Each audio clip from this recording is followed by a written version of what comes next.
I was actually just arguing with Ryder about that. Chris Ryder doesn't like burning material. No, he's like, you need to post all the clips, every clip. Every time you get a new bit, you got to post a clip, because he's all about like, he's like, no, because you need to get the following, and then you can get the blue check mark, and then like clubs will start to do this and that. And I was like, I don't know, man. I've seen it work like every which way. I think you've seen like a couple people do that. Dog, I feel the same way too, man. I feel like I see Max and JC, they get like 50,000 or something like that. But I see a comic who has, this kid at our show the other night had 60,000 followers, didn't bring nobody. So it's just like, if your fan base is in Korea, what does that mean? Yeah. You got 10,000 people that are worshiping you in Korea. But it feels like, I listened to a podcast and Gerard Carmen's like, everyone's just posting clips now. And I feel I don't want to adapt to the times because I love my bits. My bits are misdirection. Some of my bits, you don't know where it's going. And I'm just like, freak. So I got to start, not throwing them away, but just like, all right, F it. And sometimes people want to hear them. Some people want to be like, see what you're working on. Well, that's I think why a lot of the shit online is crowd work stuff. It's kind of like the middle ground between like comics being like, all right, I won't burn material, and people being like, no, I want to see this dude. Like I want to see if he's funny. But like, crowd work doesn't get you followers. Like unless you're super hot. Yeah, if you're pretty. I mean, look at Mark Norman. Mark Norman freaking he does a Q&A after the show. No shit. That's where he gets all those audience things. They just ask questions and he reacts to them. It's very smart. You can only do that if you have your own theater tour. Or like you're headlining shit. I couldn't do that up at the Three Monkeys. Be like, all right, this Sheba, give me like 2 minutes. I'm gonna do a Q&A. See if but I feel like once you build a base, you can do that. Like I did Eagle's show the other night, and Eagle 12 o'clock in the morning sold out, and it's all his fans. And then me and Jordan Rock are saying like, you can say anything you want because these people are here for you. Yeah. So like he could play with material, everything else. And I was like, you could clip all that stuff up because these people are with us. You can do current events. Yeah. You could talk about whatever you want. So I feel like when you're not a name base or anything else, you have to still prove to the audience you're funny. Yeah. Like sometimes I just start in the middle of a bit, like I really want to work on. I was like, oh, I haven't proved to this audience that I'm funny. So it seems repetitive, but I have to get them on my side to prove that I can say this wild stuff that I really want to say. Yeah. But when I start out immediately, I think it's like freestyle comedy. I had to take a hard body L. And these are jokes I know just literally worked. Yeah. But I didn't set up to the crowd and let them know I'm a nice person. I'm just talking about dark stuff, toxic men, everything else. And like these gay dudes are laughing hysterically. But all the women just turned on me immediately. Oh. First, they didn't like the Jacqueline Kennedy bit, me calling her a hammerhead shark and all everything else. But all the old people older people get it. Who the fuck is getting offended about a Jacqueline Kennedy I can tell you, joke now? An older lady in her 60s keeps going, Jacqueline Kennedy was a constitution. And I was like, I don't give an F what you think she is. Yeah. She's like, what if I said Coretta Scott King was a hammerhead? So I was like, Coretta was never worshipped as the beautifulest woman on the planet. That's true. We just go up in school talking about how beautiful Jacqueline Kennedy is. Yeah. Then I was like, no, what are we talking about? You look at any old like photo of people from back in the 40s and 50s, they look terrible. They're awful. They were never beautiful. I remember I was in high school and I asked one of my history teachers. I was like, "Yo, who's this old white lady that's always in all the president videos?" He goes, "That's a different woman." I was like, "Oh, frick." I was like, "Who's this lady always standing next to the Bible? The same haircut, different dress?" He goes, "That's the president's wives." I was like, "Oh, that is the wives." That's back when we were a proper society, unlike now where people are just doing whatever the fuck they want. This is where you're gonna come on and realize I'm an alt-right commentator, and I'm here to have you on because of the military background. That's a big base, man. I know it is, dude. It's crazy to watch comics. I'm not gonna name names, but like I'll see them early on in their career, and then they'll just take that hard right turn because they're like, oh, it's people with money over here. Like, this is what they want to see. The person who should have turned hard heel is Nick DiPaolo. Yeah. Nick DiPaolo was the only comic I know on the right side, but when Trump was out, he didn't lean towards Trump. Yep. If he ever leaned to Trump, I was like, dog, imagine him doing the correspondence dinners. Oh, my God. That would have been wild. Anyway, all right, here we go. True, like right-wing but polished comedian is so rare. It never happens. He doesn't like the idiots on the other side. Yeah. I mean, that's a big issue with it, you know? There's idiots on both sides, though. There is, yeah. There's a lot of just dumb idiots on both sides. Yeah. The issue is that one side's got the idiots with, like, a lot of empathy, and so, like, they could claim they're right all the time. They got the like, no, feel bad for us card. Yeah, well, yeah. George Bush won. He won. He pretty much won this whole country too. Some lot of old George Bush people out here. Oh yeah, Old school Republicans. I think now it's just very just. You got the crazy people who never vote for them sticks and them backwoods and them hilly people. Yeah. And now they realize their vote counts. Yeah. Yeah. Wild times. I'm real curious where it's going to go. Well, I don't think Joe Biden's going to run again. No. Have you heard him talk lately? He's a. I don't know what I don't think Joe Biden. I think it might. I don't want to say this publicly. I think I think Ron DeSantis might win. That's your Florida boy. You he's take not my ownership boy. of him. He's not my boy, but I mean, I think that people do love him. He went to Harvard, everything else. I think that if you look at the Democratic Party, who out of there is the next one that's everyone set up to? Nobody. Be? None. Nobody likes Kamala Harris. I don't think that the only name I could think of is Gretchen Whitmer, but I don't think she can win. I don't think she can But win. I think she's got the best chance. Like in terms, she's got the woman like angle, which I think would help this year. It hurt Hillary Clinton, but I think like 8 years later, it might help. And she's kind of like pseudo progressive, but also moderate enough. Everyone in Michigan likes her, but it's just like, man, that's a big step up from like Michigan in the national stage. How old like is Bernie that. Sanders? 89. He's got to be over 100 at this point, right? People really like Bernie. Actually, people don't like people. Yeah. I don't know who out of the Democratic Party is going to rise up to beat Ron. Yeah. Because I don't think Trump will run again. I think he's going to try to run again, but whatever they're about to do to him, he's probably going to lose. He's going to lose that thing, but it's just, they're just both super old.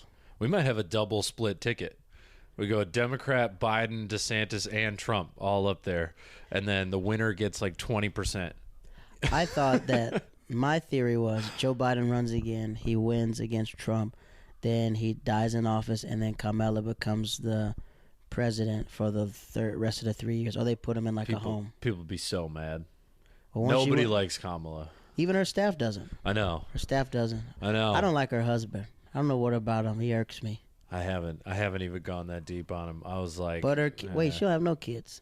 I know deep inside she's probably a nice person, but she did a lot of stuff to like people, locked up people in California and stuff like that. But I know if she had to run the presidency, it might be different. But when you're the vice president, you can't say what you want to say. Right. And I'm pretty sure she has a short leash of what she really wants to say. But I know her staff is quitting. But if Kamala ever wants to come on this podcast, shout out to you. I'm just an independent person. I'm independent. I see. Okay. I look at the right. I look at the left, and I see what's in best for my interests. But nobody really wants my interests. You know. Yeah. I'm not gonna say I was a Republican, but I was like growing up. Like my dad was in the military, so of course George Bush benefited us. You know. Yeah. And then Obama. I remember I was in college when Obama was elected. I remember this redneck dude across my hallway. He goes, "Man, now you know Jared that." And we're sitting there talking. Now they're pissed. But we played football together. Everything else, like there's like, no, this is a black dude, man. Yeah. So he goes, now you know, it's about to be 1,000 black people out here marching and screaming and carry on, talking trash tonight. I said, dog. Look, we're here. And I'm in like a white dorm too. I'm like, dog, look, we're just chilling. It's over. Yeah. We shake hands. And as soon as I said that, like 16,000 black people are storming down, walking around, beeping horns, freaking dunk like trucks is out Tennessee there. just beat Alabama. It's freaking. I just see random people making out and stuff like that, and then I just take off my shirt because I'm in college. Like, yeah, we won. It looked like that scene from the Chappelle Show where the black people get reparations money, and they're like, "Hide your money, y'all." There's poor people around. Yeah, exactly. But those lifetime moments you remember. I remember just being on campus. Obama wins. I remember this beautiful light-skinned chick was just like, "Oh my God!" I said, "We did it. We did it." She just looked at me like, "What are you talking about, Jared?" I was like, "We did it. I did it for you." What? I remember she's like, "Can you even vote?" She thought I was like an international student. I was like, "Yeah, I can vote." What? Where'd you go to college? Were you down in East Florida Carolina? still? No, I went to East Carolina. East Carolina. Okay. I'm from Tampa, Florida, by the way of North Carolina, by the way of the world. So like my dad and parents from North Carolina, and then like Florida was like the longest place we ever stayed, Tampa. Gotcha. So that's like my home. That's where I rep Tampa, Florida. Yep. So what was that like in your like you said you grew up Republican? I didn't grow up Republican, but I was just you leaned a little bit more that way, right? during the war years is when I leaned that way because Okay. it was just like it benefited my dog. I learned how to be independent. I was like kind of like to the left sometimes, kind of to the right. But I just realized you're a black person. You realize that no one really has your interests at all, right? Sure. So that's why you're just in the middle. You could be libertarian. But I remember that when George Bush was elected, we got all these tax benefits. Yeah. I remember there you happy go. my parents were just all like, "Hey, Yeah. George Bush did." They A lot didn't of really. funding they were going like, on. "Yeah, George Bush did it for that." But I remember being in like the Netherlands and talking to this Canadian dude and meeting. I got a lot of brown friends, but like when they trusted me to stay at their house, that's when I started realizing how bad racism was towards brown people. I remember Yeah. my little sister had a best friend who's from Saudi Arabia, and she let us in her house, and she took off her hijab, but her hair just fell all the way to the floor. I thought she was a pony. She had so much long hair, and I was like, wow. And she was talking about discrimination and everything else, and that's when I realized, like, dog, we just opened up a can of worms to have the license to just hate on another group of people. Yeah. Like when you listen to Bassam or you watch Rami and stuff like that, and I was like, man, Yeah. people were just openly hating brown people on a regular basis. That was it. I remember this chick. She's from Yemen, and she goes talking about how hard it was coming out of her country, and then she goes like, racism is so real. And then she goes, I was like, well, how's it feel in America? She goes, I'm good. And she goes, but thank God I'm not black. I'm like, what did you just say? I was like, what did you just say to me? She goes, yeah, but praise God I'm not black, right? And I was like, get out of here. Yeah. Yeah. That was a It's a tough era, man. That was a tough Just era. Open racism and stuff like that, or that whole. No one talks about how the war, how kids felt. Because my dad's gone for like a year. My friends' dads are gone for like years. I remember the Taliban were dropping mixtape, cutting off white dudes' heads. When they Yeah. cut off their reporter's head. Yeah. And then that guy was ah! It's Saw not that- funny, but he's like, so- remember this guy with a beard? He looked just like Yeah, he was yeah, screaming. They yeah. pulled up his head. I remember I saw And that I shit was- on Live Leak or whatever the version Yes, was yeah, I remember back being then. in high school watching that. Yeah. And just realizing like we're desensitized to stuff because we've seen. Oh, yeah. I remember 9/11. I was in Tokyo when Yeah. 9/11 hit, but it Oh, hit, shit. and my mom woke me up, and she goes, "There's a terrorist attack." I was like, "What's that?" And Yeah, she right. had explained it because my dad wasn't there. My dad was golfing TDY, so I remember they locked down the base. Everybody's running around with M4s. Everyone has guns everywhere. There's what's the type of like 4-wheelers are driving around. Everyone stay in your house. You can't go outside. Yeah. And then we had this thing called AFN, the Armed Forces Network, meaning that everything that happened in America, we would get 2 weeks later. What? Why would it TV take that long? Because it was like we were on like this wasn't like technology. Didn't have like Oh, okay. streaming, so it was just like we got current events. Sure. But anything like a TV show, like when we watched Survivor, we had to watch it 2 weeks later. Saying. Okay, I thought you were saying current events. No, it's just like were that delayed. MTV. I got you. We were Yep. watching shows 2 weeks behind. But live football, we get live football, but it would nice. happen at 2:00 in the morning. Sure. When we watched the Super Bowl, it was 12:00 in the afternoon. I mean, 12:00 in the afternoon. But I remember when 9/11 hit because we watched it for like 2 weeks. They coverage, we're watching people jump off buildings and stuff. Yeah. And then 2 weeks comes by and we're watching TRL again, and like we got who on the phone, and we're watching their live coverage of 9/11. So I shit. saw 9/11 hit like maybe for a month straight, Wow. just watching it over and over. That would be.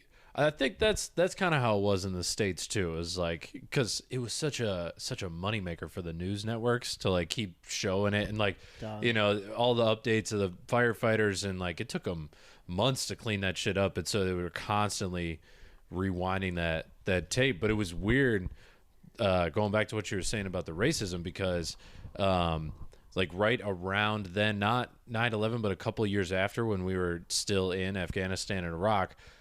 Is when I started living like part-time in Dearborn, which is a suburb of Detroit, but it's got the highest concentration of Muslim people outside of the Middle East. Right. And so it was strange for me as a kid to like hear all this stuff about like racism. My hometown had 0 Muslim people, 0 Arab people. So it's just kind of like, okay, well that's something, that's a world that I don't know over there. But then I go over to this city in Detroit on weekends and it's just like half the population is wearing hijabs and walking around Right. and they're obviously Muslim. And I was like, it was kind of jarring to sit there and go like, wait a minute, these are just like, I don't know, it's just like kids playing on the fucking park. Right. Like they didn't line up the media narrative and like the total. I don't want to totally blame the media because I think even if the media wasn't pushing it, people still would have had that like gut visceral reaction. But it didn't line up to like what I was seeing. They scared us. They Yeah. scared the whole country to hate a certain group of people. And then when I left the country is when I realized that it's the first time being around like active brown people that were my friends. Like there were some like Saudi Arabians in our neighborhood because they work with my dad. Some of them were like worked in Saudi and they worked. But now like meeting people who are from different places, meeting Muslims and stuff like that, and him telling me like, yo, we're not like that, dog. I was like, wow, why the freak do we get this message? Or just learning about Muammar Gaddafi from their perspective, or learning about Saddam Hussein from their perspective, and learning that we gave them weapons and all this other stuff. Yeah. I'm like, what are we? Oh, the amount of Oh my God, like bullshit that people have figured out over the last like 20 George years. Bush That's Daddy's like, war. Like, we man, did all this shit to ourselves. Yeah.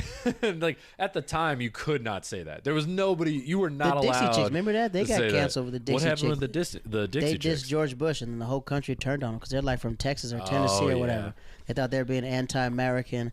Then I remember, what was it? It wasn't George Bush, but I remember somebody saying that the Dixie Chicks, or someone was like against war, and they just canceled them completely. Wow. Like the whole country was like pro-war, everything else pro-war, and it was just like, man, what the? That was just a crazy time just to think about how crazy the times were, or just thinking about. There's a story that Bill Clinton had a chance to kill Osama bin Laden, but he didn't because he was on the golf course. Right. I heard those stories. Yeah. So like when you're from like a military background, you hear that side, and then I met Canadians for the first time. You know, you coming from the South, meeting Canadians, and they're like anti-war. Yeah. So I had a Canadian teacher, Mr. Balantenko, and he was just like, watch this documentary. And, you know, he's probably not supposed to do that. Like, these teachers are not. This is an international school, so he could pretty much do his own curriculum. He had me sit there and, like, pretty much purge my right side views and left side views. and he goes, watch this video. And it's a video about Iraq. And all these Iraqis are watching American TV going, there's a war coming? There's weapons of mass destruction. Like, where? Jesus. Hey, It was why? like, And do they I was have like, weapons of mass destruction? Yeah, they're You're like, what? They're like, what are you talking about? Then seeing them raid Saddam Hussein's house and take all his bars of gold and stuff like that. Not saying he's a good person. Sure. But just saying, like, everybody's got dirt in their swamp. You know what I'm saying? Everybody got, like, a little filth in their swamp. So just knowing, as an adult, just looking at how war is, how war benefits all these people, then looking at how Dick Cheney did everything, I'm just in the middle. Yeah. I'm in the middle, you know? I'm in the middle because there are beautiful war babies. If you go to Afghanistan, there's nothing but black, mixed, everything else. First time, I'm dead serious. The most beautiful women you ever meet in the world. I never thought of it, but I believe you. France has all these swirly people. And I remember my grandfather's friend, Mr. Harold Kuntz. I said, you ever went to war? He said, yeah, and I made some babies out there too. I was like, what? He said, yeah, that's the first time they ever sent me out in North Carolina. I didn't know what to do with these women. These women was everywhere, just grabbing me, touching my afro, boy. Yeah, I got some kids out there. So they told me this story. That's terrible. This podcast officially feels like that's terrible. You shouldn't do that. But you got to think about the times back in the day. God damn, that's funny. I know. Think about how black people in the South were not respected as human beings. No. So they go to another country, and all these women are throwing themselves at them. And like this guy told me during the war, they pushed all the black people to the front line so they can get killed first. So that's what they did. So it's sad. You know what? I've heard that multiple times, and it's sad as shit. The only thing I could think of is the South Park movie, where that is literally what they do. Like that is the operation, move all the black people to the front, and then they leave at the end of the movie. And I was, as a kid, the first time I watched it, I was like, oh, that's hilarious. Like that's a funny joke. Yeah, real God life. damn it! Like once a year, I hear like more people like you say it. And I'm like, man, that they shit really happened. Yeah, look, they're in the protester, and the sun like all white people to the front. That's what they was. I was like, oh, here we go. It's your turn. But I remember I was saying like that, white people to the front. And I was like, nah, man, I can't get arrested. I got a job, man. I'm marching in the middle. That's what, as soon as that pepper spray get out, I'm out of here. I'm marching in the daytime and in the middle. So they did that. So when they did that, this old Dutch man told me, he goes, the reason why he respects black Americans because they came over and that's what liberated them. He said the black people were the first ones there. Then the women started meeting black dudes, and the first thing they meet is just all these thick afros and suave everything else, chains and stuff, and they don't know what to do with them, and they're just making love. And a lot of black dudes stayed out in Europe and started making babies. So you would just meet the swirliest people. I met this one chick. She was, what was she? She spoke Papamento. I forgot, from Curacao. But her daddy was black and her mom was like Dutch, and she was the most swirliest earrings. And the best thing about her was she introduced us to all her Dutch friends. Yeah. So when I went to high school prom, I had the baddest. Everybody was like, "Where's this?" I said, "Don't worry about where I got it from. Just worry that I'm here." Yeah. All right, so let's back up a little bit.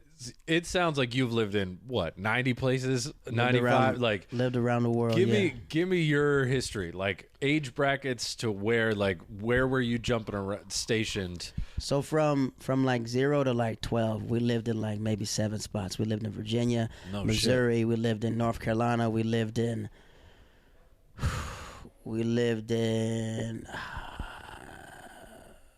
Missouri, North Carolina, I think Mississippi. I think my dad lived in Mississippi before.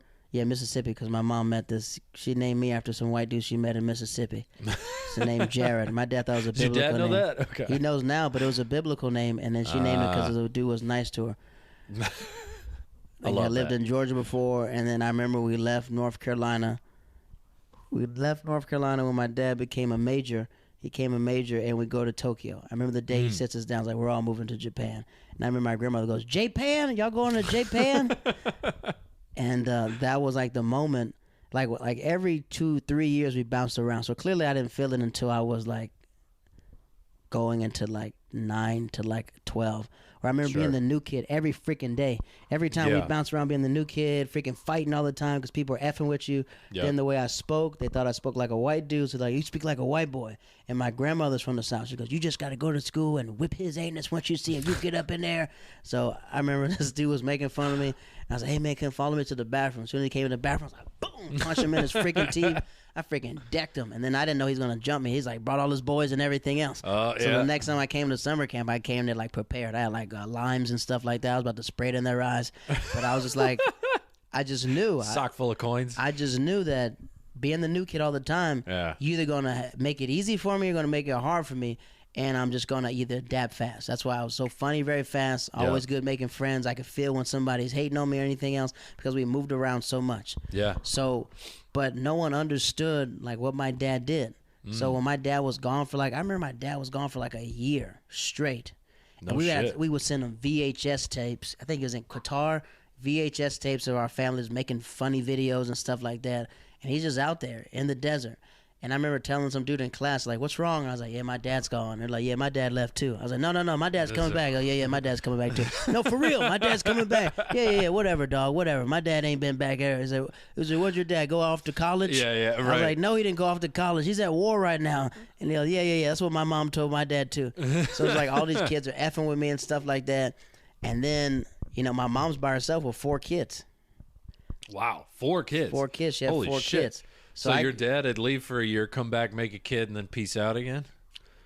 When he started leaving, he had all of his kids. Like when he started doing like heavy like PCS, he already had his 4. I think my sister was like 3.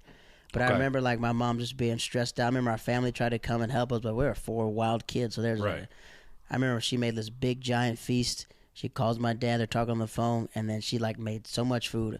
And my brothers and sisters kind of clumsy. I remember my sister knocked over the Kool-Aid and it spilled all over the table. God. Then I dropped the macaroni and cheese and we all started laughing. She's like, ah! And just leaves to the room. Everybody go to sleep. Everybody just go to sleep. Go to sleep. Just go to sleep and don't talk to me. Nothing gets a single mother going like dropping her fucking food or drinks. That was like that. I think that was the first time I ever heard my mom swear at my younger brother. And she kept pouring him we had like a bottle of Sprite or something like that, like a 2-liter bottle, and he spilled it like 3 times in a row, and the third time she just gave him like, God damn it, Preston, go to your room, and he's like, I didn't mean to, I don't care, get out of here. She used to just make us take midday naps. Midday naps. Everybody take a nap. Everybody go lay down now. She would separate all of us. We could not be in the same room. My sister had to be on the couch. My brother's in a room. I was in a room. She'd separate all 4 so no one could talk to each other, so we had to go to sleep. Oh, no. And then she'd be all like, she like spank us. Anybody get something to get spanked. I got to go to the bathroom. Hurry up and get back. Oh, yeah. You got to go to the bathroom as soon as you get sent to nap. That's the rule. She was just, and now as I get older, I realize she just needed 2 hours by herself. Yeah. She just needed, like we were just, young kids always getting in trouble and stuff like that. But I remember when we left to Japan, it was the first time I met people like me. I met people who were like a welcoming committee. Oh, okay. Like I remember we got to. So you were living on the base. We were living on the base. Okay. First time we lived on the base in North Carolina, but it was just like we went to school, people didn't understand. But it was the first time, like, everybody was from a different place. Sure. So I got like a culture thing. I met boys from the South, different parts of the South, other boys from Georgia, from West Coast, the Midwest, different type of white people. Because in North Carolina, you know, the white people were racist, man. I remember walking home and a dude pulling out a gun to me like that, and I'm like 12 years old walking, and they just bust out laughing. I'm like, dog, I'm scared of, you know what I'm saying? Yeah, right. So I'm like, all right, let me go another way. I remember just people just effing with me, and then I was an angry person, just an angry kid. And then we get to Tokyo, and just like everybody's super nice. But I'm defensive because I came from this place where like, oh, y'all gonna F with me? I'm the new kid. Right. But it was the first time I was like, everybody's a new kid. Yeah, I was like, where are you? They're like, where are you from? I said, I'm from America. And they're like, no, we know. We're all from America. Where are you from? I was like, oh, I just moved from here. All right, good. And nobody had like real homes because they're all from different places. They all bounced around. So I remember I met this dude named Paper, and I was like, your name is Paper? And he goes, yeah. And I was like, that's your real name? He goes, everybody calls me Paper. And I was like, I could just make up my name. And then when I got to Japan, my name was Money Waters. Money. I love that. Money How's that Water. not your comedy name? Now, Why'd you flip back? Come on. I remember I remember when my parents came to my football games, like, what's up, Money? And then she goes, who? My mom was like, who's this guy Money they keep cheering for? I was like, are you Money's mom? She goes, no, I'm Jared's mom. It's like, oh, that's Money Waters. Yeah, his name is Money. That's his name, Money. But it was like the first time I ever met. She probably sent you straight to nap after that. Well, that's when I was in my teens. So she's like, after we all kind of grew up together. So we were like in our teens in Tokyo. So we like lived and experienced stuff. But I remember meeting kids that were my age that were experiencing the same thing. Like their parents would be gone. And I remember this kid stole my ID card, so I couldn't leave the base. And my parents went to Korea to go shop for clothes. And this kid he stole my wallet, didn't know my ID was inside there. And then I touched him up afterwards. We got in a couple brawls after that. Sure. Man, I couldn't even go to Korea because of you. But it was the best thing that ever happened to me because I met my best friends to this day. My mom's at church, and she goes, my son lost his ID card. We were leaving tomorrow. They go, he can stay at my house. They only met like a week. Okay. Let him stay at my house. I got 4 boys. He can stay there. And then when I met them, the first day of school wasn't awkward because I hung out with them. I hung out with my other best friend lived around the corner. Yep. And we all met each other. Like, oh, this dude's from Jared Waters. This is who he is. Oh, yeah, here, man. Come on. You don't worry about clothes. We got black socks, everything else. So I finally met my people. There you go. Like, I met my people. I didn't have to worry about, like, the bullying or anything. Like, you still had, like, hazing and stuff. Sure. Seniors beating us up. But it was the first time in a long time that I met people who were just like allies. Yeah, I met my people. Yeah. And I was around, like, just a lot of races that I wasn't around for. I remember my first girlfriend was like black and Korean. I didn't know what she was. I thought she was like, I said, where do they make this thing at? I remember the first time I seen her, I said, what are you? And she was like, what do you mean? I was like, what? How are you mixed this way? Being from the South. Then I met her dad. There's this big black dude and her mom's this Korean lady. And I said, wow, look at y'all. You're like Saiyans. Yeah. You're like Super Saiyans. So that was the first time being with like Puerto Ricans, Dominicans, Haitians, everything else. So I'm with all these cultures, and I started learning their languages when I stayed at their house, Filipinos. So that's like, to this day, like when I get on stage, like, how do you know everything about everything? I was like, I grew up with all these different cultures and races.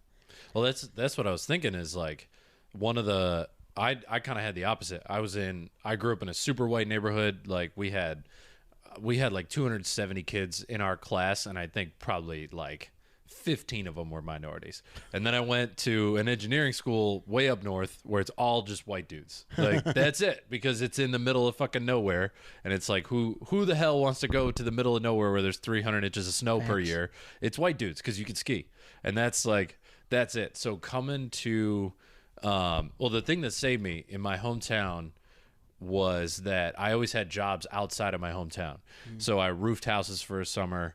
I worked in warehouses. Good money. I worked at ABC Warehouse, which is like the ghetto version of a Best Buy. So it was like I got a little bit of a different experience there. But then for me, the first time that I saw really saw a bunch of different cultures was coming to New York, where I'd imagine that was a huge advantage for you moving here. Is like you already know all these people. They all speak different languages. You're like you don't want to mirror too much and try to blend in. You want to be yourself, but also like you're aware. Like no, these people have different cultures. You got to act certain ways around certain people. You assimilate to. I think when you're an American, we have like this arrogance where we go to other countries and want people to speak English. Yeah. And they do speak English, but they want to try English because they grew up watching TV and everything else. Yeah. So they do want to talk to you in their language. But like when you can't assume it. Facts. And when you're of military descent, you want to make sure you're in best behavior because, like, if they ever met a Japanese person who says they hate Americans, I would agree. Because when we were in Tokyo, we were having wild time. What did we do to Japan? We were, besides Hiroshima and all this, crazy stuff, kill them. But, like, if you're from Japan from the early 80s to now, I can understand why you hate Americans because we were in teenage years running around Tokyo doing the most wildest stuff on trains, flipping around, playing blasting music. I can understand. I remember people at my Turning school. Tokyo into New York. They were going. Unbelievable. I remember this dude at my school beat up a Yakuza. No shit. He didn't know who he was. He was at a club. He beats him up, his big brolic dude, and they tagged his car, and he could never drive his car off base because they tagged him to beat him up. I remember this one dude stole some shirts from this Japanese store, and before they were stealing rims. Okay. They were taking rims, legit rims. Yeah. Just going off the base, taking rims, throwing them in a van, and everybody at the high school had 24-inch rims. Everybody had like these fat white rims, everything else. And we're just like, where are they getting these rims? Yeah, right. And they just found this place, and they all just jumped over the fence, took all the rims, and brought them on base because the Japanese could not go on base at all. Right. So people would do you guys were like little gnats, like leaving the smartest criminals in the world, all military-based background people. Oh, man. Because your parents are gone. Yep. And you're figuring everything out, and you get 3 strikes, and they kick you off the base. So it was just like, it was like Ocean's 11. Yeah. Ocean's 10. I remember these dudes stole, in my high school, I was like, everybody's got these rims and everything else. And this dude just told me, yeah, we get them off base. I was like, oh, y'all buy them off base? And then he just told me, no, we steal them. Nice. And I think one dude got caught, and everybody like got their rims confiscated and stuff. Got confiscated, but everyone stole rims. But I remember one dude went to this Japanese store, because we're in Japan. He went to this clothing store and tried to steal, and they had this button because the Japanese are very high in advance. Hit a button, the window locks, and they keep them in there, and they all take out kendo sticks and beat him for like an hour. They beat his hands, they beat his legs, whap whap. They beat him for an hour. They beat him for an hour and let him go. Let him go, and he had to crawl back to the base with his fingers broke, his knee damaged, and they beat him with kendo sticks. And I know they had the best time of their life. Beating him with kendo sticks. Yeah. But just thinking about meeting Americans that are adolescents, were rebels. I remember we went to this place, and they had a real wrestling ring, legit wrestling ring. Yeah. And in Japanese, it probably said, "Do not get on." But we all just got on and had a full-fledged hour Royal Rumble. Damn. And then by the time we turned around, there's 3,000 Japanese people clapping and cheering because they think it's a real WWE match. Sure, yeah. We're like, yeah. And we're sitting there jumping off turnbuckles and stuff like that. And then eventually some guy comes and like kicks us off the ring. And they thought it was like their followers were like signing autographs. I remember one boy, my dude, walked around Japan and told everybody he was Tyrese, and people were just taking, because they weren't used to like these cultures. Right. They weren't used to these cultures. And then you just meet just random white people randomly. And I was like, what? Look. And he was like, hey. And like, oh, where y'all from? And he's like, oh, we're missionaries from Utah. Like, I was like, what? I was like, where are y'all from? Utah. And I was like, we're here to spread the message of Jesus. So then we all went to like this thing called, is it called Hibiye? Or Shibu? I forgot what it's called. But it's like a Christian organized camp where they put us there. So we all met these dudes who were like white dudes who lived in Japan their whole lives. So they've been there, and they weren't used to meeting like black Americans. Sure. So we're just all like roasting each other and stuff like that. Wait, why are you guys so aggressive? What's going on? And he's like, listen, man, the way Jesus loves you, dude, Jesus wouldn't let a girl pose like that with her panties out. And then my boy's talking to him like, but what if I was like, how do I stay a Christian if a girl calls me about 3 o'clock in the morning? She comes to the crib deal. My mom's not here. You know what I'm saying? I'm woo woo woo. And he goes, first of all, I'm not talking to a girl with a crib in her house. And then we had to be all, they've been in Japan so long, like, a crib is like a house. Right. Oh, okay. All right, cool. So we're meeting all these eclectic different people. But at the same time, like the base was like the hub. That's like our source. And it was like we all went to church together. So everybody I grew up with, those 4 years I was there, I seen them every single day. So we were all like family. To this day, like if I ever run into somebody from Japan, it's like it's all love. Okay. It's all love. But the thing about it was we had like maybe 10 different bases. So like it was our base versus their base. The Navy kids were different. We were Air Force kids. Sure. The Army kids were different. We all played football against each other. I was going to say it's probably some good epic sports. rivals. Yeah. I mean, I remember the most rivalry. This is when like MySpace got big, where everybody's talking trash online. I remember this chick at my high school got jumped by eight fat chicks, and I'm not even joking, dog. And they weren't even in high school. It was just like they were like adults. They were what do you call after you graduate? You're alumni. Okay. They were just alumni of the base. They were just. You know, people just graduate and don't know what to do. You want to still live in Japan. Yeah. These chicks are huge. They're all huge. This chick, she's Honduran. I won't mention her name. I used to date her when I was like in 8th grade, 9th. But I remember I see her walking, and they tell us before the game, listen, I know it's a rivalry because they had their homecoming. The night they played us, our football team, Yokota, was known for being undefeated and beating everybody. Sure. So they had a pitchfork and they were burning jerseys. They had a fake jerseys of these two. They were burning jerseys. Wow. And they're like, we tell them little girls when they come up in here, we go da da da da. So everybody's ready, everybody's amped up.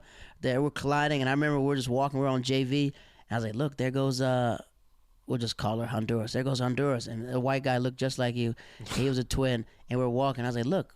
Well, dude, and we have good vision, so I'm like, wow, she's walking that way. I said, dude, she's about to run into these chicks that are waiting to jump her. She walks over and like, oh, you from Yokota? Yeah, and what? Next you know, boom, boom, boom. So we run over to help, but you can't break up no fight with no big girls because I said, I was knocking me down. I'm like, hey, everybody stop, chill. I'm like grabbing one and like throwing them out the way. So, you ever seen Big Mama's house? Yeah. When they all started fighting, he holds Big Mama like that. We're like trying to like hold these big girls, and we finally break up the fight. And my friends are like, no, get off of me, Jerry. I pick up my friend, like I pick her up like this because I can pick her up like it's over, stop. She's like, no, let me fight. I was like, hey, come on, dog, you got Air Force One, it's over, it's freaking over, let it go. To this day, I don't think she said thank you. To this day, she thanked the white dude talking about he saved my life. I saved your life. You know, I was getting. I think I injured my jaw that night. They were hitting me for real. Yeah. Those big girls are. I was like, you ever get? I got hit with a jaw, but it was just like epic rivals.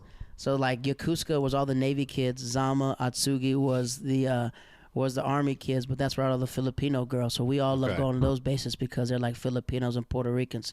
Those girls, and then Masawa was like for people in the Air Force, but they lived in the mountains. They always snowed everywhere. Okay. Then there was Iwakuni. I think they're Navy people, and then across Kadena is like how Puerto Rico and America is. They're not really Americans, but they got the benefits. Sure.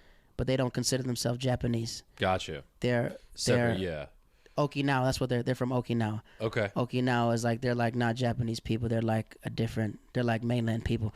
But they had two bases over there.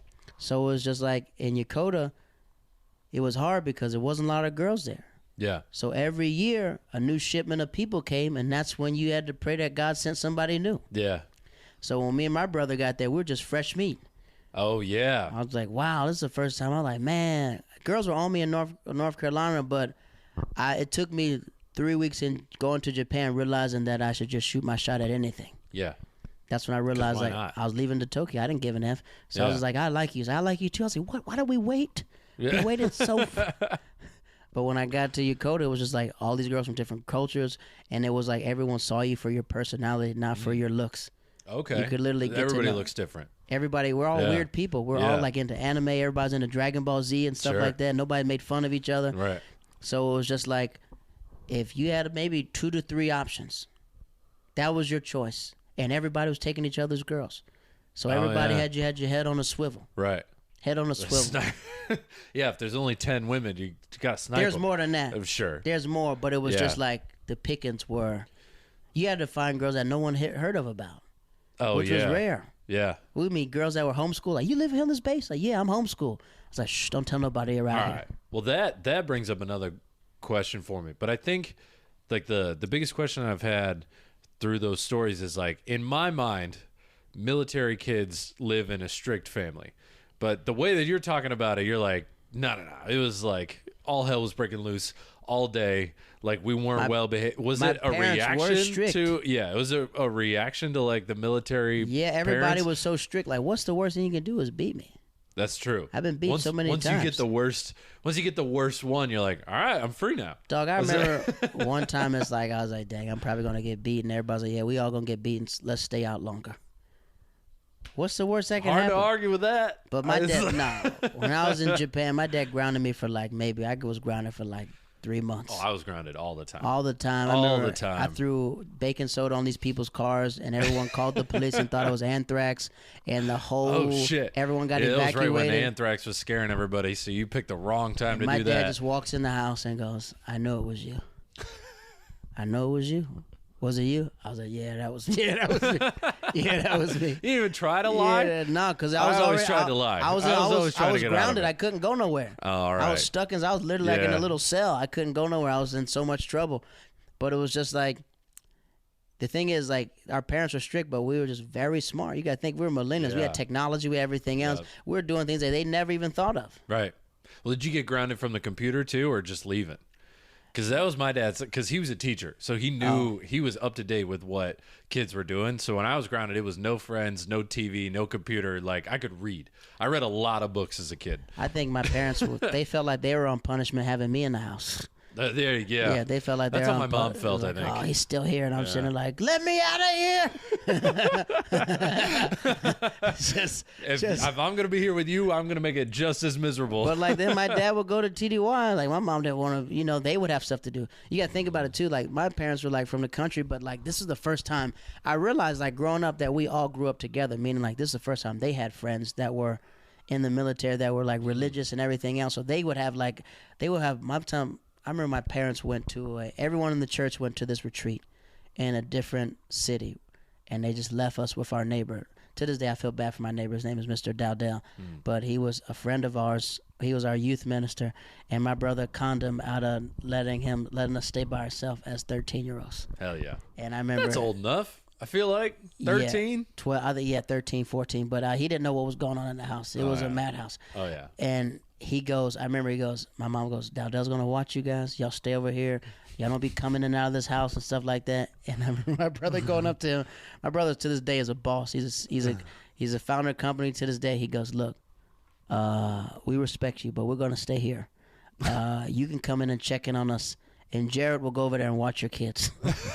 So I was like babysitting, and then he goes, "We just want to show our parents that we're responsible. We want to stay at our house." He conned them. And then the whole time, it was just a rave. Oh, yeah. It was the craziest rave. Of course it was. But it was like to the point where everything on the base was so small. It was big, but so small. Yeah. So anytime someone knows something, the whole base knew. So by the second day, everybody knew our house was free. The first night, my brother goes, "All right, everybody bring your special ladies." I said, "All right." So I go. You call up Honduras. I go, no. It was the black and Korean one. Oh, there I you remember go. she was my neighbor. Okay. So like at the time we weren't together, but I was like, "Yeah, you just want to come over?" It's like, I was like, so she came over, and she's like, "I finally got to know who you are." I said, "Yeah, and I'm just misjudged. That's how it is, I remember her brother hated me so much, and he didn't even know me. He's like, he's probably a player, but I was, but I didn't your even. name was Money. But I didn't even tap into that side yet. I was still young. I didn't even tap into the dark side of the Force. Oh, yeah. I was still a Jedi. I didn't switch over yet. Yeah. But I remember I brought her. My boy brought this chick named Wendy. My brother brings somebody, and then the second night, my brother goes, "All right, switch it up." So everyone found somebody else, and then at the end, it was like everybody knew our house was open. Oh, yeah. So people were just trying to live there. People I was talking, like, the freak, you can't live it's at this not a house. flop house. And then the Saturdays when we all got in trouble was like the girls from the other bases found. And these dudes, like the high schoolers, I'm like in 8th grade. I was like freshman, 9th grade. This guy brought 26 chicks to our house in 3 cars. That's more women Three than you've seen cars in your roll life. up. 3 God cars damn. roll up.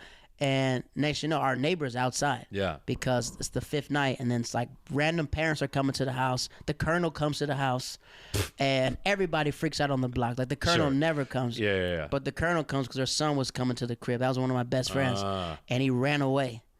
The son ran away. He just didn't come home. But everybody's like, he's at Jared's house. Oh, all right. But he would I stay got there. you. But he was I got staying at his chick's house. Yeah. So the colonel comes, and our neighbor, he's a lieutenant. So he's just like, the colonel's here, and she goes, "Is Yancey here?" And then the dad shows up, and I was like, "Yancey's not here." "Was he here?" I said, "Yes, Colonel, she was here.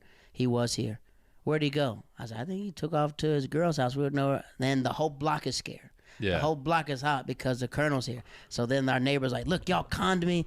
Y'all been having parties. People talking about they staying here and everything else." I was like, "Don't believe that." And then the last day, it's just like he's standing outside. You're just gaslighting the shit out of this guy. He's standing outside like this. He's standing outside like this. and all these cars roll up to the side. I'm like, I'm stopping the cars. Like, no, stop. Everybody come around the back. Got you on traffic duty. And then these dudes are like this. It's like 17 Filipino chicks just coming in. These Puerto Rican chicks are coming to our house. And then he just knocks on the door. And he goes, how many people y'all got in there? My brother's like, it's just a little dinner, just a little party. And then he makes them all leave. And it's like people filing out the house. And I felt bad for them because they came all the way 2 hours away on the train and stuff like that. Yeah. They thought it was going to be the party of the fucking century right there. But it was just like, we partied for a while, though, too. Oh, yeah. He's like, what y'all doing? I was like, we're just playing PlayStation. Can I come in? We're like, no, you can't come You can't come in. But I remember the look on his face of my parents being so disappointed in him. Yeah. And he's like maybe 28, and my parents like 36, and they're just like, you're an adult. You don't need to listen to kids. Yeah. They're liars. He's like, That's my mom. he didn't know that. Liars. He didn't have his own kids. How the fuck was he supposed to know that? They're both liars. But just meeting. And I remember it was just like, since the base was not so big, I remember just like. Well, hold on that real quick. So I realize I have no idea what a military base looks like because the only image in my mind is like military bases from like movies or whatever, where it's like tents or. This sounds more like a town, like an entire like little city. Everyone's got their own house. It just happens to be behind like a border. This is what a military base looks like. Every base is different, but in Yokota we had the biggest base because we had a flight line. You know what a flight line is? Flight line. Imagine an airport. Airports. Our airport takes off and take hops. These are military hops where you can hop to different bases and everything else. Okay. Our base base was little airplanes. No, these are big, like C-5 airplanes, aircrafts, everything else. So, like, you can, like, they're traveling, like, machinery and stuff like that. And then when they fly in, we had the airport. So we had the giant base. We had a long flight line, meaning that maybe, like, 30 planes, everything else. Yeah. And the base was divided by the east side, west side, north side. That's what the bases were. Okay. So if you're looking on the east side, it looks like, imagine a building in New York City that goes up to maybe the second floor. Imagine townhomes. Okay, sure. Imagine a brownstone. Like a brownstone. But they're all, how the brownstones are all connected like that? That's how the base housing are. But it's not. It's only like 2 floors. So you have upstairs and downstairs. But there's like a cul-de-sac full of houses. Okay. So everybody lived amongst you. Everyone had a yard, everything else. But that's that. If you're like an officer or something like that, if you had a family. But if you had like maybe 2 kids, you lived in a tower. Like you did live in these giant places. Okay. So there would be a place with like 18 floors. Okay. And towers. So people lived in the towers. Some people lived in homes if you had more than 4 kids. Then if you lived on the north side, that's where all the officers lived. Sure. So my dad was an officer, but he had a lot of kids. So we lived on the west side. Gotcha. Then there was the east side. Same exact place. You had towers and you had this. So it was a community. So imagine a neighborhood with houses and apartment buildings all in one place. Okay. But everyone is it'll maybe take 15 minutes to get to the other side of the base. I was gonna say, if like size wise, you're talking like lower Manhattan, like East West Village combined, roughly. It's like Harlem, yeah. Okay. You can get to Harlem, east and west. It might take you 15 minutes, but it's like that. Everything's compacted. The base, the airport splits the sides, west side. So everyone is together. Everyone has a house, but information travels because everyone goes to the same high school. Sure. But everyone doesn't go to the same middle school. Everyone doesn't go to the same elementary school. The east side kids go to the east side. The west side kids go to the west side. Sure. You meet at the middle school. You meet at the high school. Gotcha. And then the few like homeschool kids. Yeah, there's random homeschool kids too. That makes sense. Okay. That makes sense how that. They would play football. That's where we met them. Oh, okay. So they'd still like do Mormons. Sports with the. I gotcha. They could do sports at the high school. They have to take like a health class or something like that. Sure. So that's how the bases were. So the bases, you can catch a bus. A shuttle bus takes you all around the base, and there's like different stops. You yell out next stop. Then when you're 16, you can get a car. You can drive. Everyone lost their license because they go to the flight line and race. Just racing. People doing donuts in the parking lot. Tokyo drag racing. It was. So that's where it was. And all that stuff like happened. So living in Tokyo was just like a community because we all lived amongst each other. Mm-hmm. So that's why everyone got in so much trouble, because I can catch a bus and go see my chick. Mm-hmm. My ex. Just, I say chick, sorry, disrespect to your fans. But chick, you can see it like that. So I remember when I was dating this Puerto Rican girl, my Puerto Rican ex, I remember that she told me to come over, and it's like 11 o'clock. It's mad late. And she goes, my mom, don't worry, everything's good. So I just catch the bus, and I go over there, and it's like 11:28. We're watching a movie. I think nobody's there. Then her Puerto Rican mom comes downstairs. Oh my goodness, what are you doing here? And I was like, whoa. And she's like, no, Mom, it's okay. It's all right. We're just watching a movie. But your dad's not here because her dad's a TDY, so her dad's gone. Okay. So her stepdad's gone. So the mom is a lenient one, and her mom's like, please don't get in trouble. Please be quiet. And the crazy thing about it, like her dad, my dad was her boss. So it was like different things. My dad was lieutenant colonel. So like first time I saw my dad, he probably started out poor, but I saw him make six figures. Okay. Every accomplishment in my dad's career I was there for. Dude, I get chills. I remember pinning my dad's lieutenant colonel thing on. I'm pinning him like that. Every time he got ranked, he let me and my brother pin him on. And I remember this chick I was dating, he was like talking to me at the table. He's like, give me a hard time. And he goes like, where does your dad work? I was like, he works in the comm squadron. Like, where? Because I'm in the comm squadron. I know everybody that works there. Does he work in the basement? I said, maybe the basement. And he goes, yeah, because I'm in the basement. What's his name? I said, wait, I think he works on the third floor. And he goes, no, there's no third floor. The third floor is where the commander sits. I said, I think that's where his office is. He goes, wait, is your dad Colonel Waters? I said, yeah, that's him. And I remember when I left, because I was walking to meet her family. I met the mom already before, but he was trying to give me the typical dad, I'm going to scare you. And I opened the door, what the freak do you want?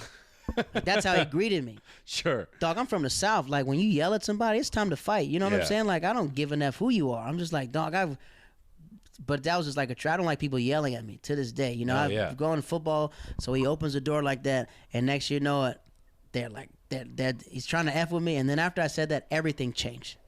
How are you? You need a ride home, buddy? You need anything else? Oh. And this is like my dad was the boss of everything. Yeah. I remember sitting at summer hire working, and I remember this guy, I was working, this guy goes, your dad's the boss, right? You want me to show you what he does? And I go, all right. Then my dad walks in, he's to promote somebody, and he goes, everyone's sitting like this. No one moves like that. He's walking by, and everyone's sitting at attention. He looks around, he winks at me, and then he walks up to this guy and takes his wings, and he goes, he said, you're an airman, right? He goes, yeah. He goes, promotion. Some people says it comes from the east, it comes from the north. Some people say it comes from God. He said, I would like to bless you with your rank. This guy starts crying and stuff like that. And he's like, that's your freaking dad. I was like, this is freaking wild, man. This is freaking wild. So, like, my dad, I would, like, when you got on the base, you had to salute all the officers. And I was like, hey, yo, dad, that dude didn't salute you. Drive back around. Make sure you get that salute. So, like, just fucking with him. So, like, that's awesome. The Yokota one was more like a family base, but then like my sophomore year, he goes, we're leaving to the Netherlands. Oh, okay. So when we moved to the Netherlands, you know, we go to Korea, we go all these other towns. We've been all over Asia, and then like every football trip, we all go to different places. But when we got to the Netherlands, we weren't on a base. No one lived on the base. Everyone lived with the people. Oh, okay. So I was in a regular integrated neighborhood. with the community. Dutch neighbors. Okay. German neighbors, everything else. Everyone's 6'6" and taller. Everyone, and they're not used to like black neighbors as well. So they're walking over saying, they're not saying racist stuff, but they don't know. They're walking up to my dad, congratulations, Obama won. Are you so happy? You're like, yeah, but don't ask me that. But like meeting and it was like a city. We're in the Netherlands, dog. We're in like prime, just the most beautifulest women in the world. Yeah. Are like mixed, like African chicks, freaking. Yeah. I remember we got lost in Germany one time, but the thing about being in Yokota was everybody leaves. Some people stayed for their whole stint. Some people lived there from like 2 to like 18. Some people lived in Japan their whole lives and don't know anything. But we did a 4-year stint. So, but when we got to Europe, I met people who I knew in Japan. So everywhere we go to a European base, I knew somebody. Ah, there you go. So it was just like, how old were you? 16, 17, 15. So 16, 17, 15, 18. So 18. So I remember we were in this place called Wiesbaden, Germany. We're doing a track meet. And this girl, I was like, yo, Jamie. She goes, what up, Jared? We went to Yokota. Goes, ah. And then she goes, what you doing tonight? I said, freak, let us know. And then she just has the baddest brizzles with them. I was like, this is all us. I said, all these is with you? And she goes, yeah, they want to hang out with you guys. Y'all trying to party? And I was like, yeah, we try to party. So like, we're supposed to be on a track trip. And we're like, yeah, we just sneak out the hotel. And they take us to this club at this thing called Las Maracas, the Shakers. And we're the first time Caribbean, everything else, but they're German. Oh shit. Okay. but they're German that are Caribbean people. So it's weird that they speak German, Yeah. but they're like Spanish. So we're like, it's like 7 o'clock in the morning. Right. And we have to wake up at 9 in the morning. So we just walk into the hotel and like, boys, you want to tell us where you are? We just had a little prayer meeting. We was outside. So it's just like everywhere I go in the world, I know somebody because everyone dispersed all over the place. So I would just meet people. Like every base I would go to, I at least knew somebody. That's nice though. You got That's right. You know, you got like it's the wrong word, but a base of people that you know, like you're always going to be welcome pretty much anywhere that you go. But living in Europe, so like I think like living in Japan, Japanese is such a far language from English. But living in Europe, everyone pretty much knew English. Yeah. Everyone knew English, and you're so immersed with the cultures because every country is right next to each other. Going to Poland. Yep. Like building playgrounds in Poland, going to Czechoslovakia, going to freaking France. I've been to France a few times. I remember I got to England, I forgot that they spoke English. That's how I've been around in so many foreign countries. I'm like talking to this chick. I said, look, man, I know you don't know what I'm saying, but listen, we could be beautiful. We could be great. We could be a beautiful couple. She goes, what did you say to me? Why won't you say it? I think that's sweet. Why don't you say it? I was like, you speak English? Oh, this is where England start, right here. I was like, oh, Free, what's up, girl? What's going on? Yeah, what's up with it? So for a while, I didn't date anything but just chicks that didn't speak. You know what I mean? I wanted to meet. I feel like you don't know a language until you meet people from another language, and those girls will show it to you. So when I got back to the South, I was very like culture shocked a little bit about racism hitting me back again. I'm like, what the? What do you mean you don't like black people? What's going on? Yeah, right. What? I've lived around the world. I could lap your life if I wanted to. I've been like experienced, cultured. So it was like very rude, like especially like women.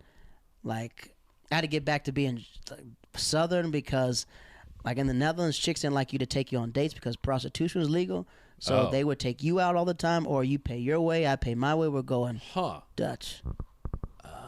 Straight up. So this old player told me. That makes sense. So it's just like we went Dutch a lot, or just like they're very open, very upfront. Yeah. The men in Europe are more emotional than the women. The women are more tough. They're very forward and stuff like that. Like I had this German chick walk up to me like, "What's up? I dance you. Don't dance with me. Like, do you have a problem?" I was like, "No, I'm just chilling." Well, I'm disappointed. You didn't ask me out. I'm asking, no. Maybe tomorrow when you wake up. There you go. But like when I got down south, like a girl's like, let's go to the movies. And like, let's. And I was like, yo, she's like, where's your wallet at? And I was like, I didn't bring it. You asked me to go to the movies. Well, let's turn around and get your wallet. Yeah. I was like, dang, really? She's like, yeah. She was so mad about that $15. Back to Europe. Yeah. So like Europe was more. What are we doing here, Jared? Being immersed with cultures and like really understanding how people saw Americans. Yeah. Like I remember people didn't like. They would tell us not to show our military ID because that's when like the war started turning bad. Yeah. So it would just be Europe turned on the war way faster than the U.S. did. I can't tell you, dog. One time I was at a phone party, and I'm sitting on a what do you call it? Not the bar, but next to the bar. The counter. The counter of the bar. Yeah. Standing up at a phone party, this guy grabs my feet and just whoosh. No shit. I'm 7 feet in the air. Swipes me. Fall down. Right? I jump back on the bar, start swinging my shirt like a helicopter. Just Rey Mysterio Jr. suplex backwards, right on his head, Royal Rumble. You're watching too much anime in Japan. But it was just like they didn't like us. Yeah. You know, and they could always spot us out. That's the thing. So we couldn't even hide. And it was like some Dutch just told me, he's like, listen, I know you black players, you're black pimps. Please don't talk to my girl. I was like, dog, what are you? Nah, we're just kicking it. My girl's right there. Please don't talk to her. And when I turned around, my best friend's just dancing. My friend's just dancing with her. But it was just like they only met stereotypes about us. Yeah. They just thought they were all rappers, singers, everything else. So a lot of the women wanted to be around black Americans. Like I tell black people, black American men, if you want to know what it's like to be worshiped and adored, it's outside the country. Yeah. Because they weren't hassling us. It was kind of racist because they would hassle Africans, but they wouldn't hassle us. Right. And they would know we're not. I was like, how do you not know I'm African? They're like, yeah, but you're African American. I was like, no, I'm African. But they could just tell that we're American. Right. And they just wanted to be around Americans because we brought so much joy to them. Yeah. Hip hop, movies, everything else. Yeah. So it was very like, I remember being at like a theme park and just some random hot Indian girl just walk up and just hold my hand. And I'm like, what? And she goes, I love you. I'm like, what? And this old black guy walked up to me, and he's been in the Netherlands his whole life. He goes, listen, write your number on a piece of paper and just pass it out. Trust me, it's going to happen all day. We don't got all day for you to be stopping and making connections. But I was like, you've been here for 15 years. He goes, listen, they ain't never seen nothing like you before. Yeah. They don't know earrings. You got gold. My boy, he's from St. Louis, had gold teeth in his mouth. They're not used to seeing black Americans like that. So keep it pushing. Write your number, keep it pushing. If you don't speak the language, keep it pushing. So it was just being immersed in like the Netherlands. So like Japan taught me how to love everyone around us and like build that community. Yeah. But like when I got to Europe, it taught me about cultures, about understanding cultures and how we really fit into this world and being receptive. You know, I never knew that Americans were hated. Yeah. I never knew that. Hated on some level. Like, obviously they love the culture. They love the culture, but they did not love that we were in their country doing whatever we wanted, and there was no repercussions for it. Yeah. They would just send you back home. Unless you murdered somebody.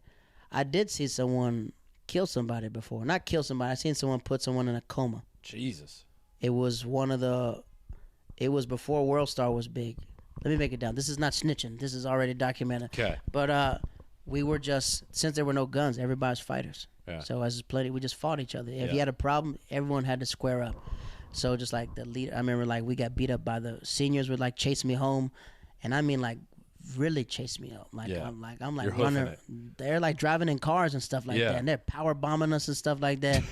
And then I remember we had this thing called Europeans. Europeans when every base meets at one base. Okay.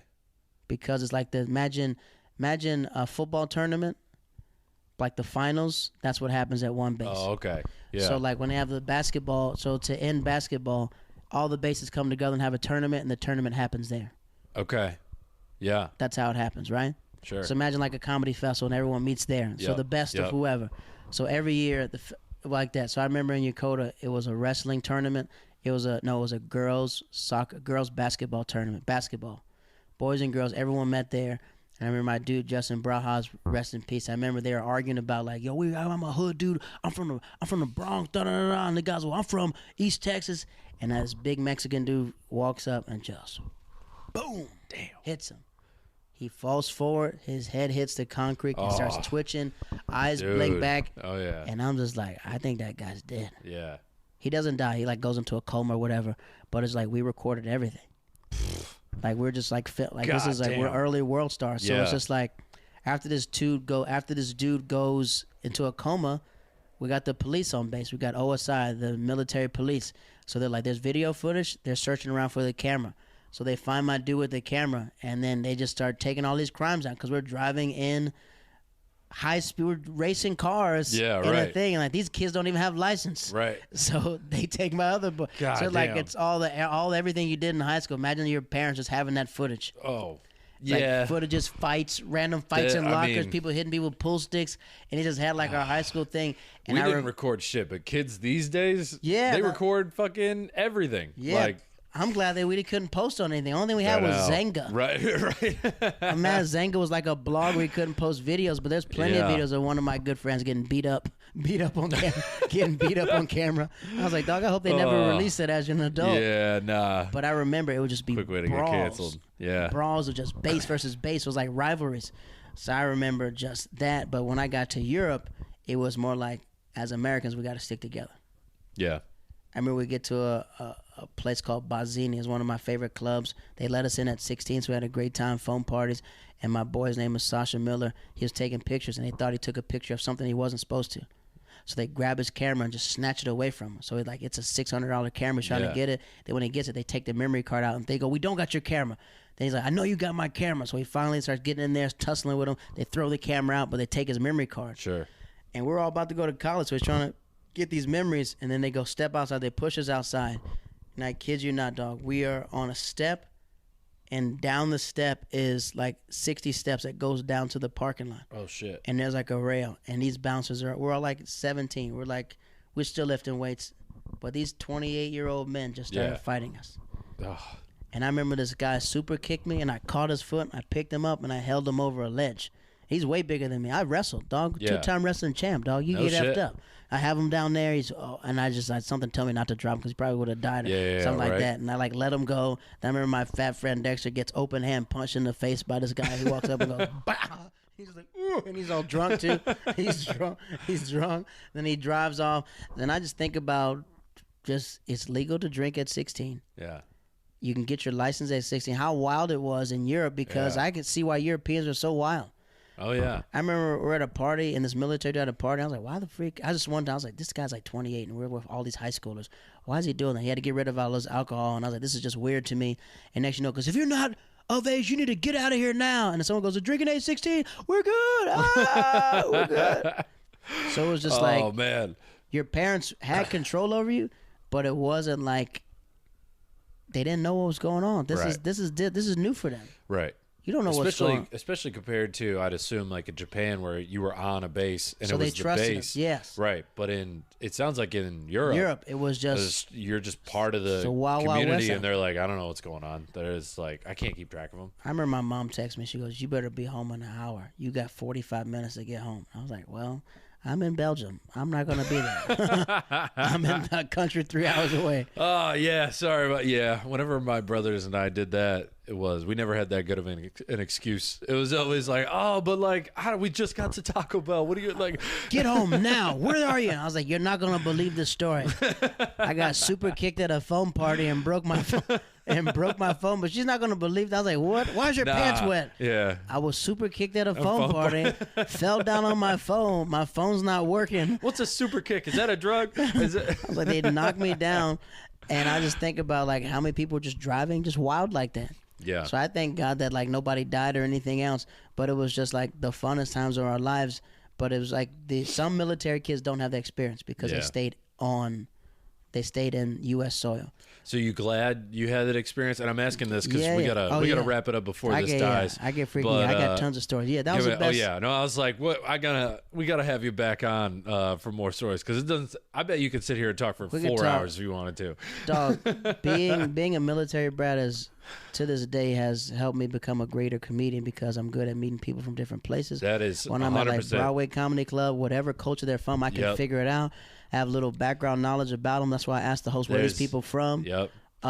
Being in the comedy scene, meeting new people. It's the comedy scene. That's what everybody knows who you are, and it's just like you are so good, like picking up, like club to club, bounce around, meet everybody. Like everybody's like, oh, yeah, Jared. Like of course, it's like a military base. No one's from New York. No. So where are you from? What do you hold to your heart? I hold Florida to my heart. Yep. Some people, I'm from Michigan. Oh, do you know this comic? He's from Michigan. Do you know this person? Then you connect the swamp like that.